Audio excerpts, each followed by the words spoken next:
نحمده ونصلي ونسلم على رسوله الكريم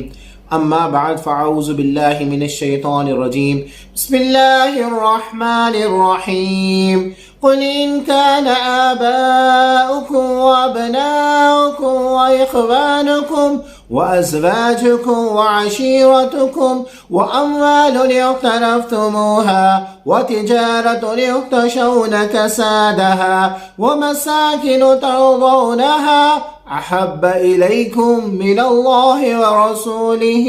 وجهاد في سبيله فتربصوا حتى يأتي الله بأمره والله لا يهدي القوم الفاسقين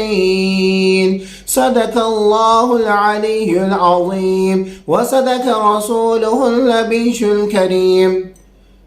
جیسا کہ آپ جانتے ہیں کہ جڑا والا میں جو قرآن پاک کی بے حرمتی ہوئی ہے اور آقا علیہ الصلوۃ والسلام کی جو گستاخی ہوئی ہے اس کے حوالے سے میں کچھ عرض کروں گا۔ اللہ رب العالمین سے دعا ہے کہ مجھے حق کہنے کی توفیق عطا فرمائیے۔ سورہ توبہ میں اللہ رب العالمین فرماتا ہے، دیکھیں عمومی طور پر ہم کچھ ایسی چیزیں ہیں جن سے ہم محبت کرتے ہیں۔ قرآن پاک سورہ توبہ سپارہ نمبر 12 میں اللہ رب العالمین فرماتا ہے کہ جن جن چیزوں سے تم محبت کرتے ہو ان تمام چیزوں سے محبت کی منع نہیں ہے، لیکن ان تمام چیزوں سے اس سے زیادہ محبت اللہ سے اور رسول اللہ سے اور جہاد فی سبیل اللہ سے محبت کرنے کا حکم ہے۔ اللہ نے فرمایا، اے محبوب آپ فرمائیے ان کان آباؤکم، اگر تم اپنے ماں باپ سے محبت کرتے ہو، وہ ابناؤکم اپنے اولاد سے محبت کرتے ہو، وہ اخوانکم اپنے بہن بھائیوں سے محبت کرتے ہو، وہ ازواجکم اپنی بیویوں سے محبت کرتے ہو، وہ عشیرتکم اپنے قبیلے سے محبت کرتے ہو، وہ اموال اقترفتموہا وہ مال جس کو تم نے جمع کر کے رکھا ہوا اس سے محبت کرتے ہو، وہ اموال اقترفتموہا وتجارۃ تخشون کسادہا وہ کاروبار جس کے کاروبار کے نقصان کا تمہیں اندیشہ رہتا ہے ان سے بھی محبت کرتے ہو، ومساکن ترضونہا جن گھروں میں تم رہتے ہو ان سے بھی محبت کرتے ہو۔ دنیا میں ان تمام چیزوں سے تم محبت کرتے ہو، محبت کرو، لیکن احب الیکم من اللہ ورسولہ ان سب سے زیادہ محبت کرنی ہے تو اللہ سے محبت کرنی ہے، رسول اللہ سے محبت کرنی ہے اور جہاد فی سبیل اللہ سے محبت کرنی ہے۔ اور فرمایا فتربصوا اگر ایسا نہیں کرتے تو انتظار کرو حتی یأتی اللہ بامرہ یہاں تک کہ اللہ رب العالمین کا حکم آ جائے، اللہ کا عذاب آ جائے۔ ان اللہ واللہ لا یہدی القوم الفاسقین اور اللہ رب العالمین قوم فاسق کو ہدایت نہیں دیتا۔ اب اللہ نے ہمیں بتا دیا کہ جن جن چیزوں سے تو محبت کرتے ہو کرو، لیکن ان سب سے زیادہ محبت اللہ سے، رسول اللہ سے اور جہاد فی سبیل اللہ سے محبت کرنے کا حکم ہے۔ یہ قرآن پاک میں ہے۔ آئیے حدیث جس کا مفہوم میں بتاتا چلوں کہ آقا علیہ الصلوۃ والسلام فرماتے ہیں کہ اگر کہیں برا دیکھو، اگر ہاتھ سے روک سکتے ہو تو ہاتھ سے روکو، منہ سے روک سکتے ہو تو منہ سے روکو، سب سے کم درجہ ہے کہ دل میں برا جانا۔ اب جڑا والا میں جو قرآن پاک کی جو بے حرمتی ہوئی ہے، آقا علیہ الصلوۃ والسلام کی جو گستاخی ہوئی ہے، تو ہم بطور مسلمان چاہے وہ ہمارے حکمران ہوں، چاہے وہ ہماری عوام الناس ہوں، چاہے وہ ہمارے ٹی وی اینکر ہوں، چاہے وہ ہمارے عدالت میں فیصلہ کرنے والے عدالتی بڑے جسٹس ہو، کوئی بھی ہو، وہ اپنے اوپر غور و فکر کرے کہ وہ کیا کر رہا ہے۔ دیکھیں پہلے میں عرض یہ کرتا چلوں کہ جڑا والا میں جو لوٹ مار ہوئی ہے، جو چرچ جلائے گئے ہیں وہ غلط ہے۔ میں پھر ریپیٹ کر رہا ہوں، جڑا والا میں جو لوٹ مار ہوئی، جو چرچ جلائے گئے وہ غلط ہے، لیکن اب ہم چاروں طرف ہم حکمران، اگر ہمارے حکمران ہیں تو وہ بعد میں پہلے مسلمان ہیں، اگر ہمارے چیف جسٹس صاحب ہیں تو وہ بعد میں ہیں پہلے مسلمان ہیں، ہمارے ٹی وی اینکر بعد میں ہیں پہلے مسلمان ہیں، سوشل میڈیا میں جتنے بھی ہیں وہ پہلے اسلام ہیں، پہلے اللہ اس کے رسول اللہ سے محبت ہے، باقی بعد میں ان کی اپنی ذمہ داری ہے۔ اب مشاہدہ کریں گے آپ، اپنا محاسبہ کریں گے آپ، بطور مسلمان غور کریں گے کہ ہو کیا رہا ہے، سوشل میڈیا میں کیا ہو رہا ہے، عالمی میڈیا میں کیا ہو رہا ہے، میڈیا میں کیا ہو رہا ہے، اور عوام الناس کی زبانوں پر کیا الفاظ ہیں. ہر بندے کی زبان پر یہ لفظ ہے کہ جڑاوالا میں چٹ جلائے گئے ہیں، جڑاوالا میں لوٹ مار ہوئی ہے. آپ جب سوشل میڈیا اور میڈیا کی جب خبریں سنیں گے تو وہ کہتے ہیں ہم شرمندہ ہیں، ہمیں افسوس ہے. عالمی میڈیا سوالات کر رہی ہے اور سب کے سب اس بات پر پریشان ہیں کہ بڑا ظلم ہوا ہے. اب آپ بطور مسلمان یہ بھی تو غور کریں کہ اگر آپ کے ماں باپ کو، میرے ماں باپ کو اگر کوئی گالی دے گا کہ ہم سر پر بٹھائیں گے؟ اب یہ بھی تو دیکھیں، میں پھر ریپیٹ کر رہا ہوں کہ جڑاوالا میں جو چرچ جلائے گئے وہ غلط ہوا ہے، جو لوٹ مار ہوئی ہے وہ غلط ہوئے ہیں، لیکن اس سے بڑا گناہ، اس سے کروڑوں درجہ بڑا گناہ جو جن لوگوں نے کیا ہے، قرآن پاک کو نظر آتش کرنا، قرآن پاک کی جو بے حرمتی کرنا، آقا علیہ الصلوۃ والسلام کی گستاخی کرنا، اس کا ذکر کیوں نہیں کر رہے؟ نہ ہماری میڈیا کر رہی ہے، نہ ہماری سوشل میڈیا کر رہی ہے، نہ ہمارے حکمران اس کا ذکر کر رہے ہیں، نہ عالمی میڈیا اس کا ذکر کر رہے ہیں، نہ ہم عوام الناس اس کا ذکر کر رہے ہیں. ارے ہم کہاں کے مسلمان ہیں؟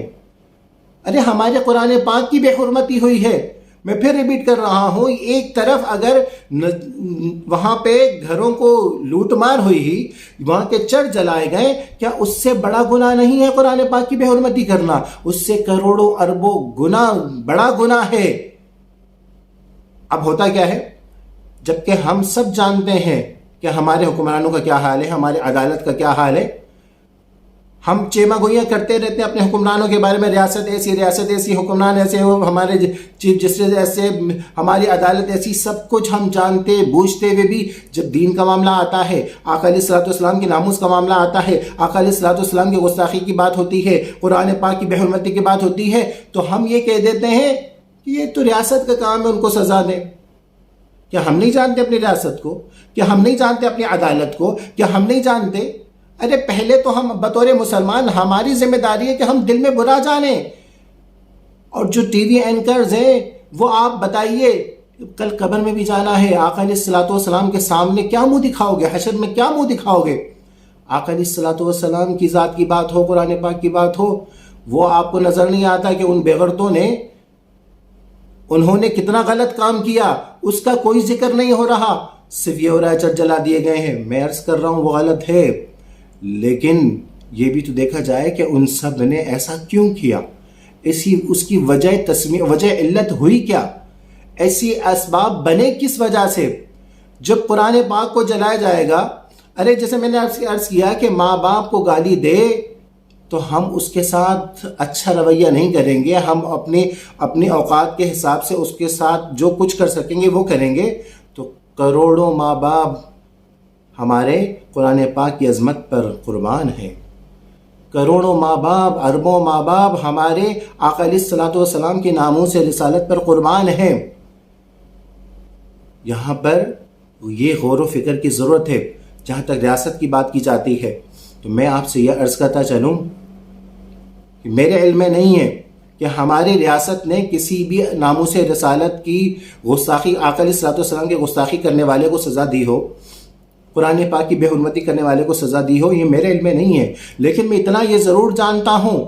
کہ ہماری ریاست میں آسیہ ملعونہ، اللہ پاک اس پر لعنت فرمائے، آسیہ ملعونہ کو ہماری ہی عدالت نے سزا کا حکم دیا تھا،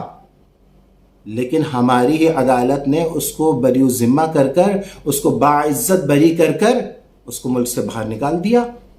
اور غازی ممتاز قادری شہید رحمۃ اللہ علیہ کو پھانسی دی.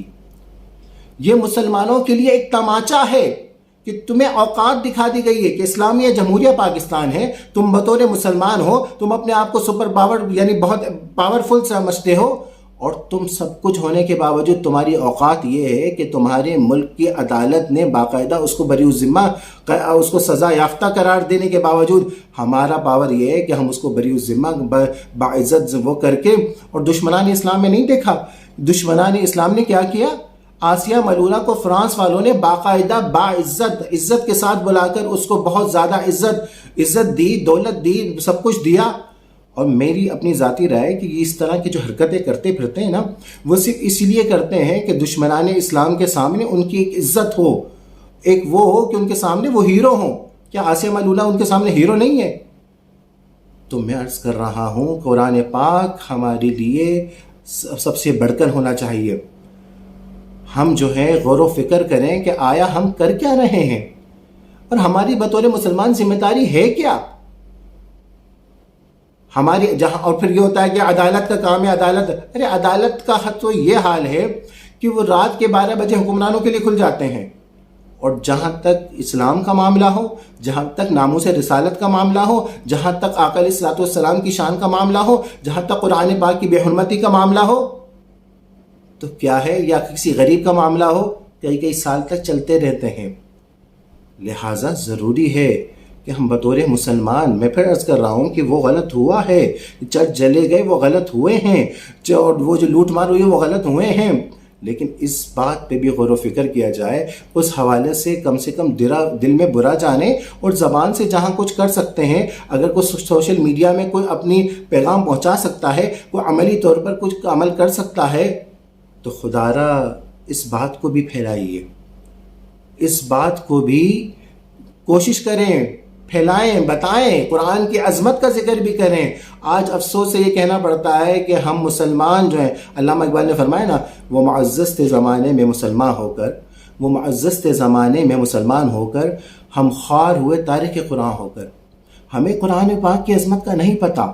قرآن پاک کی شان کا نہیں پتہ، قرآن پاک کے آنے کا مقصد نہیں پتہ۔ ارے قرآن پاک آیا ہے عمل کے لیے، اور عمل تب کریں گے جب ہم سمجھیں گے ہم تب جب ہم پڑھیں گے،